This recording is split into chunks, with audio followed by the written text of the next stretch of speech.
In ancient Egyptian mythology, the sun god Ra ruled the earth for a long time, during which gods and humans were indistinguishable. As Ra aged, some gods began to challenge him. Isis, the goddess, plotted to secure Ra's power for her unborn son. Despite a quarrel with the Eye of Ra, it returned to protect him. When humans rebelled, Ra sent his eye to punish them and retreated to the sky. Egyptian mythologies often begin with creator gods ruling the world directly, with Ra residing in Egypt, his most cherished creation. Although Ra's reign was supposed to be peaceful, his aging led to conflict and rebellion, as reflected in the tale Isis and Ra, which symbolizes Ra's decline and the shifts in divine power. After the creator withdrew, a succession of gods ruled the earth, often facing violent power struggles. Osiris, the son of Geb, was chosen king of Egypt and ruled alongside his sister Isis. Their reign ended due to the jealousy of their brother Seth, who murdered Osiris and mutilated his body. Using magic, Isis revived Osiris long enough to conceive their son, Horus, before fleeing to the marshes to give birth. Seth and his followers frequently attacked both Horus and Osiris's body. Horus eventually confronted Seth for control of Egypt, leading to numerous battles where both gods suffered injuries. Thoth restored Horus's damaged eye, and ultimately, Horus triumphed, becoming king of Egypt and reconciling with Seth. Horus also performed rites that allowed Osiris to rise as the king of the Underworld, and he was succeeded by a lineage of gods and demigods. Egyptian king lists trace the royal lineage to a mythical era spanning over 11,000 years, as detailed in Manetho's accounts. Various deities, including Ptah, Ra, Osiris, and Horus, are recognized as ancestors. The Great Aeneid often represents a governing body, suggesting later attempts to organize royal succession. Hymns in the Harris Magical Papyrus honor Shu as the ruler of Upper and Lower Egypt. Shu's myth of separating Geb and Nut highlights rivalry. Geb challenges Shu, leading to conflicts, including his separation from Tefnut. Eventually, Geb rules, defending Egypt, though his reign lacks peace. Osiris, Geb's eldest, inherits the throne. Seen as a just king, his connection to deceased kings by the Old Kingdom signifies his reign's importance. Greek writers later depicted Osiris and Isis as civilizers, yet Egyptians linked civilization to the creator's order of Maat.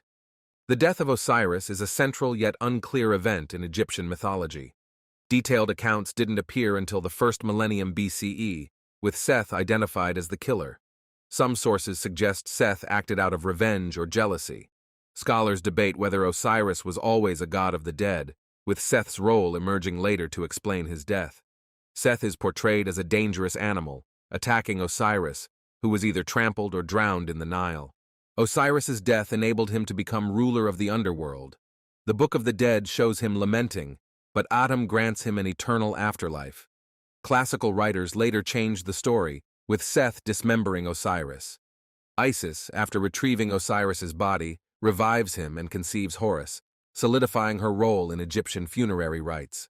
After a 10-month pregnancy, Isis gives birth to her son, Horus, who is often distinguished as Horus, son of Isis, to differentiate him from Horus the Elder, the sky god.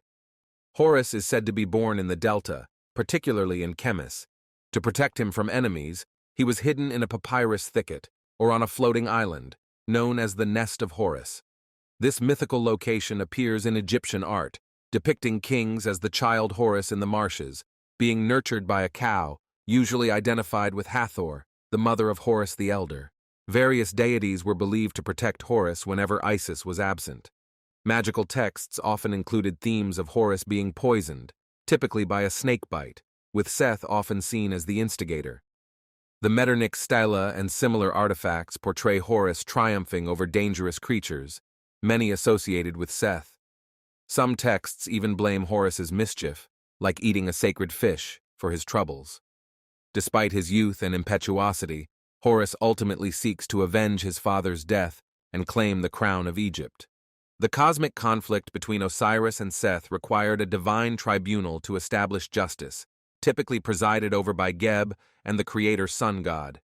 The tribunal, often held in Heliopolis, hears two main cases, one where Osiris sues Seth, with Isis and Nephthys supporting him. Seth fails to justify his violence, and Osiris is vindicated, transforming into the ruler of the underworld rather than returning to earthly life. In some accounts, Seth is humiliated by being forced to carry Osiris's body to its tomb, which remains a source of power.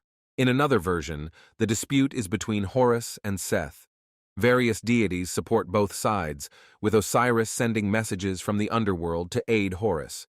While Seth claims strength, Horus argues for his rightful place in succession, a theme reflecting the historical significance of might versus right in Egypt. Different endings exist for the myth due to the fluctuating status of Seth.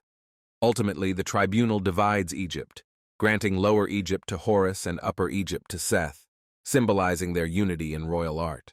Horus's coronation involves performing rituals for Osiris, reinforcing the legitimacy of royal succession. While Osiris appears weak without his heir, he is also portrayed as a powerful figure created by Atum.